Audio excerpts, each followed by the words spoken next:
Regina, your inner critic. She was one of the mean girls, wasn't she? I think she was. And then you've got Edna, right? Your overthinking specialist. And what about Cheryl, your professional procrastinator? These are your saboteurs, right? These voices in your head that show up just when you're about to take that big leap. Today, we are getting to know these old friends who might be holding you back in ways that you never realized.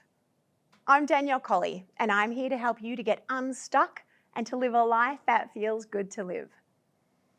When I first examined my own saboteurs, my top 3 were hyperachiever, pleaser, and controller. When I scored a perfect 10 out of 10, right, the Nadia Comaneci, 10 out of 10 as a hyperachiever, do you know what my first thought was? That can't be right. What have I ever achieved? Even in that moment, my saboteur was telling me I'm not enough. What the, right? Your own saboteurs, they're not random, right? They are protection mechanisms that you developed early in life. Maybe being perfect protected you from criticism. Maybe staying quiet kept you out of trouble. These patterns once served a purpose, but now they're like overprotective parents who won't let you cross the street alone, even though you're a grown-ass human, right?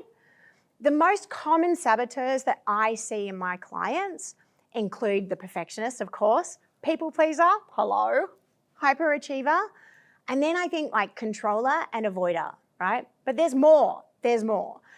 These voices are usually the loudest when you're about to do something important, right? When you're about to take a risk, which is a sign that you are growing, okay? And these alarm systems go off, but there's no real danger, right? But these alarm systems can still be, well, alarming, right? Let me tell you about my client, Sophie. Despite her PhD and her executive role in medical sciences, she constantly felt like an imposter.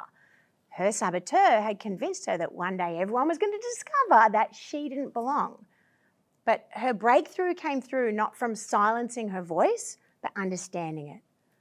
Sophie realized that this part of her was just trying to keep her safe from judgment, so she could thank it for its concern, and then she could decide how to proceed, right? And this is crucial.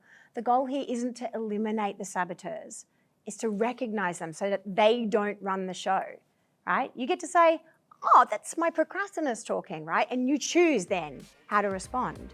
Now that you're getting to know your own saboteurs, our next video will tackle something practical that they absolutely hate, right? Setting boundaries like a badass. We will explore why boundaries aren't just good for you, they are essential for sustainable success. And trust me, your saboteurs will have plenty to say about that. But until next time, be your own friend. I'll see you soon.